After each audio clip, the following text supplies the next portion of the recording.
Good Monday. I'm Kris Foate. This is Monday Morning Jolt. Let's get started. Shirona? Good morning. We are recording here today at downtown Higher Grounds, and with us is Beverly with the smiling face. And out of many things that she has done in her life, she is now going into bookkeeping. Yes. Am I right? Yes. Right? And to me, doing business for like several decades, besides legal contracts and legal stuff, bookkeeping and accounting is the most important part, right? Wouldn't you Yes. agree, Beverly? Yes, very much so. Because if you don't have your books right, one tax audit can really ruin your business, or somebody might be stealing from you, you don't know, right? Yes. So what would you tell us, what do you exactly do when it comes to this bookkeeping? Well, actually, I'm Bev with Bev's Bookkeeping Service, and this is a new venture that I am just starting. I have like 30 years in the bookkeeping business, but not only that, I have had other experiences in doing the small businesses that I feel, a very valuable asset to any small business. And just like Shirona says, it is very important to have good books. Otherwise, how are you going to know if you're making a profit or loss? That's right. You know what I mean? You may not have a business if you don't keep your Oh, books. yeah. And what if you want to go get a loan?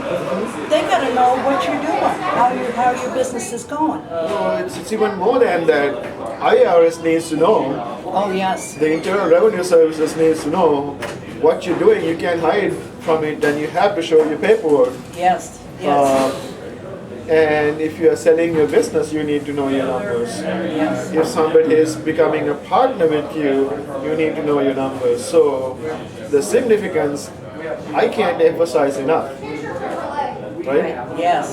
In bookkeeping and what you do, Yes. right?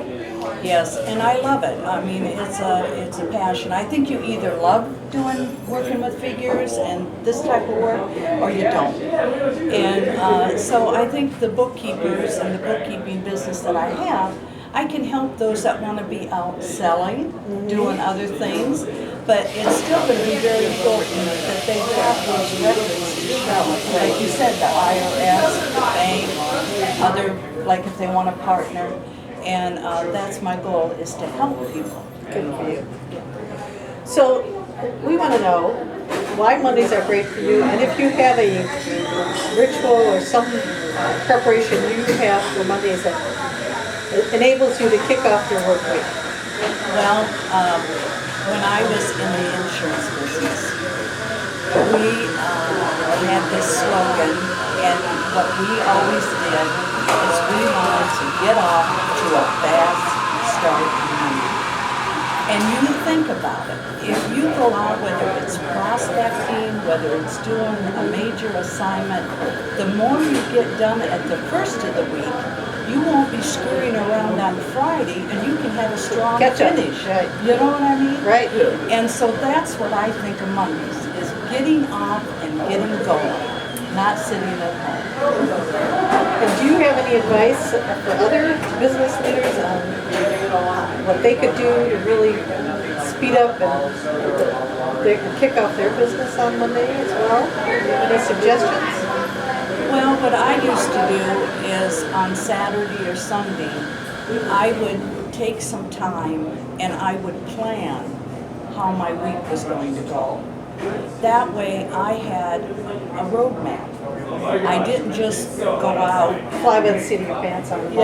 and not Figure out know what your week is what gonna I was be. going to do. Sure. And that helps. That helps to have a plan. And, that's a short-term plan. But I also think it's very important to have a long-term plan so that you have goals that you're out there wanting to accomplish. So emphasizing on that point, let me ask you another question. A lot of the small businesses, especially like the very small mom and pop shops, right? They do their own books. They keep their own statistics. I mean, they do all this stuff.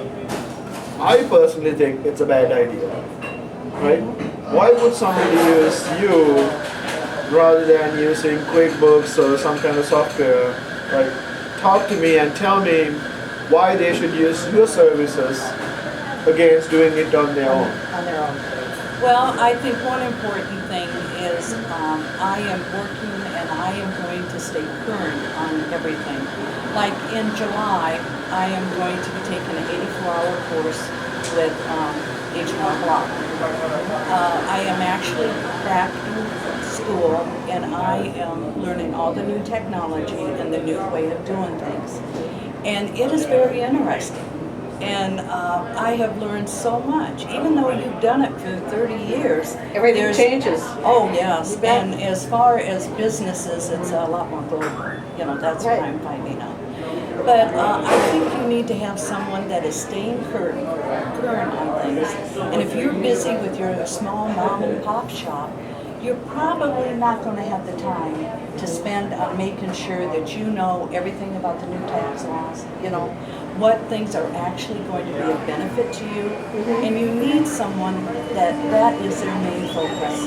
Well, and you're right, they went into business not to be bookkeepers. They went into business to provide a product or service. Yes. And that frees them up to provide that and to do a Yes. better job and spend more of their time offering their product or service and making money. Yes. So that you can count them for it. Yeah. Do you have an adage by which you live your life and operate your business, or a philosophy by which you could sum up in a short phrase? Yeah, actually, a number of years ago, well, and I think it was 1990, I went away to district manager training and I was in a sales job. And what I got from that is we learned that everything you need to know, you learned in kindergarten. Right. And actually, it's just following the golden rule, doing unto others the way you want them to treat you, you treat them.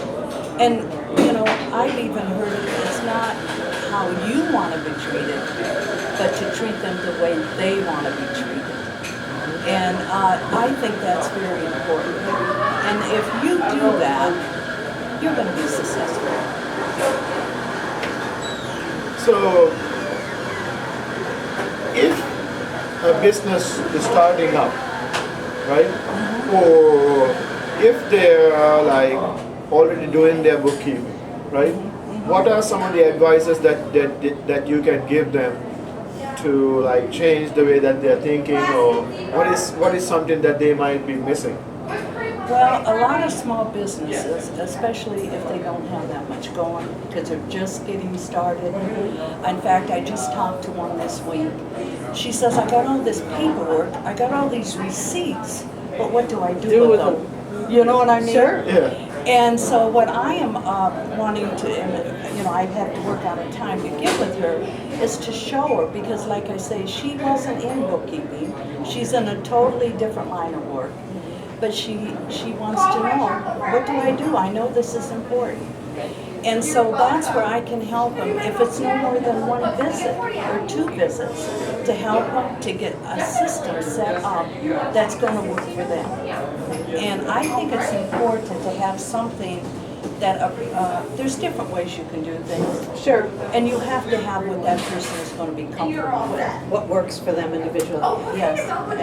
That's great. I just think that there are also a lot of people that need to understand finances. And, Yes. And even if they don't do them, do Yes. you help them understand and what to look Yeah. for? Yes. Good. Yes. And then a superpower question. We're at the superpower question, aren't we? Yeah. If you could pick any superpower, what would it be? A super pro? A superpower. Being able to see through buildings, being able to read minds, stopping trains with your one hand, whatever it is. What would it be? Cloning yourself so that there's more than one of you to get the business done, whatever it is. What would you, if you could pick any superpower, what would it be? Well, I believe in the power of positive thinking. And I think if a person stays positive, that's the main thing. You know, if you're negative about things, people are going to be negative about you. But if you can stay positive and have that power, you're going to succeed. tell us something about you that surprises people. They'll be like, I didn't know that she did that, or I don't. Well, probably a lot of people don't know my love for music. And I was a pianist for 2 different churches. And for a while I got so busy I sort of got away from it. But now I've gotten to where sometime during the day I sit down and it's funny how it's like if you ride a bicycle and you don't ride a bicycle, you become a little, you have, Right. but you still remember how, you just got to get back doing it. And that's basically where I'm at with my piano. And you head bang into heavy metal music. And you head bang into the heavy metal music. Right? Like Metallica or AC/DC or something.